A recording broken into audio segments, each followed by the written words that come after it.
To summarize the movie, it has been about a week or so since Riley has gotten out of rehab for her eating disorder, and despite her doctor's recommendations, she decides to get into what initially is a labeled as a relationship, but is very clearly a relationship with a young man named Ethan.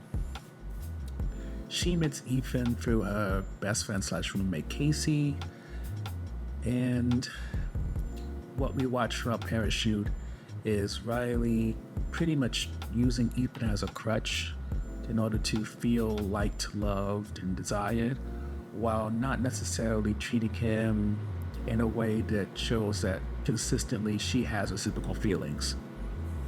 And as all that happens, she continues to struggle with some form of body dysmorphia and really challenge the way that we can look at eating disorders beyond the usual extremes of someone either overeating or someone having either anorexia or bulimia.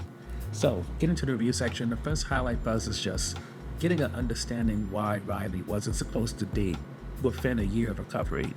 And one of the reasons why it became clear to me is because there's this podcast called Good For You by Whitney Cummings, and somewhere within the first 100 episodes, she was talking about addiction, and one of the things she noticed is that usually when people who are addicts, whether it's sex, drugs, eating disorders, what have you, what happens is they move that fixation on that one thing and then they transfer it to something else. And when it's people, it can become especially damaging because people aren't as reliable or as consistent as picking up a cigarette, shooting up drugs, sex addiction, whatever. So with that in mind, you have to break away from addictive behaviors and eventually learn how to control, and I think the word she uses, self-regulate or something like that. Sort of like how in the movie Abigail, one of the characters is a drug addict, so in order to deal with their fixation, they usually have some type of candy on hand. But getting back to Parachute, what's beautiful about the depiction of this, even though beautiful might be the wrong word, is that it really shows you how that relationship can be very challenging to keep and also a little bit toxic. Because essentially, Ethan is a person who kind of counteracts all the negative thoughts that she has about herself. He calls her beautiful, he finds her attractive, he isn't repulsed by her when she does recede, instead continues to love her, so it gives her all the type of endorphins that come with the high of being attractive, although someone's a drug addict, that type of high that they get when they're partying, having a good time, cocaine, whatever. But on the other end of that, she doesn't necessarily ever lose those negative thoughts and feelings. So while he's able to alleviate her from those feelings, sort of like pain medication, the problem is not solved or handled. And so it becomes an unfortunate situation where, again, referencing a celebrity, I remember Willow Smith was talking about the whip my hair and all the stuff that she was going through during that era. And one of the issues that she noticed that how she felt inside in terms of her brain and how she looked outside wasn't matching, so she self-harmed.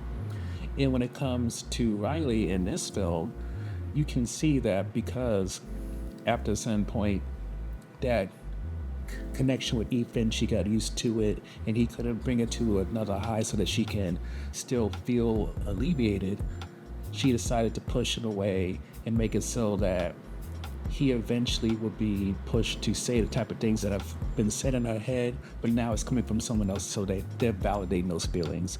There's no stuff like Casey would say where she disagrees, tries to push back the narrative, but no. Ethan is now confirming the narrative by calling her selfish, by calling her all the negative things she called herself, and it really does show you that it's a very complicated world to date in, and while self-love is a long and perilous journey, at the same time, it's one of those things you really need to work on, especially if you want to get involved with someone else. The next highlight buzz is that this presented a different depiction of somebody with body dysmorphia, since As we said in the summary, usually when you see somebody with body dysmorphia, it means you're going to see something like to the bone where somebody is anorexic or bulimic, and you'll have multiple scenes of vomiting and stuff like that. Or on the other hand, you're going to have something extreme, potentially like, I think Precious, she had type of eating disorder, in terms of somebody who just eats themselves to try to drown out their feelings, and Parachute doesn't have either. Riley is average in terms of the body shape she has, and while we do see her on an exercise bike, she doesn't purge, she doesn't binge eat. Does she just have some bad eating habits every now and again? Yes, but she kind of reminds you of why, when it comes to body image, having access to people through Instagram, Facebook, Twitter, social media in general, for some people is the worst thing ever, because now it's not just models you're comparing yourself to, actresses, singers, it's actual people who you have access to. Even if it's in the form of a parasocial relationship, you don't have the excuse of that person is an actor, so of course they have to stay this fit. They're a model, so of course they're gonna be this thin. Now you have somebody who's a student just like you, somebody who's working as much as you, yet look at them. And to compare yourself to them, get to see who they're in a relationship with, who they're friends with, type of fun they have. And meanwhile, you are alone, miserable, just drowning in your own envy. It's terrible. And just watching what Riley goes through, especially as she finds herself going back and forth with Ethan, and at one moment trying to enjoy some of the intimacy, yet then suddenly kind of repulsed as he feels on her thigh, feels on her arm, and then you see her drawing on herself in another scene where all the parts where she has extra skin or fat.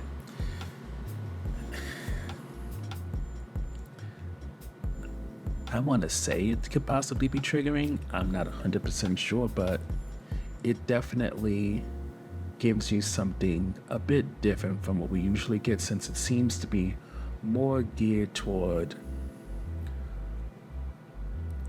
the average rather than the extremes. The last highlight for us when it comes to Parachute is that it gives us a taste of what Ethan goes through as well.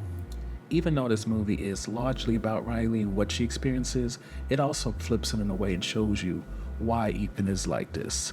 Whether it's because his father, Jamie, is an alcoholic, so he knows how to handle someone with addiction issues.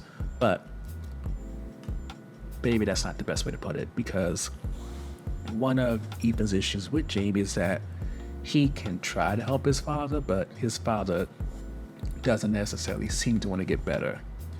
So when it comes to Riley, since he sees her actually have good days and periods, it seems maybe he feels like he can save her in ways that he can't save his father, which is an interesting thing to watch. And to a certain degree, Riley even calls him out on it. But it also brings that interesting thought of trying to fix somebody, try to better someone, to try to be that person who kind of counteracts all those negative feelings and thoughts, and it doesn't try to romanticize it. Because we can sometimes see when it comes to films when either the guy or girl has a mental illness or disorder, and this person comes in their life and there's silver lining, and they don't always make everything better, but at least give them some type of light at the end of the tunnel. This film doesn't want to do that. This film doesn't want to make it seem like all you need in your life is an Ethan type, and then everything's going to be magically okay. Never mind going to therapy. Never mind accountability. All you need is just a guy or a girl, anything in between as well, who is going to be wholly dedicated to your wellness. Somebody who doesn't, in your mind, enable you, but definitely is there in your corner, and it doesn't work like that. And shown through what happens between Riley and Ethan, as good or as best as you may try, eventually there comes a point where somebody's going to get tired of the back and forth, feeling used, feeling like they overextend themselves.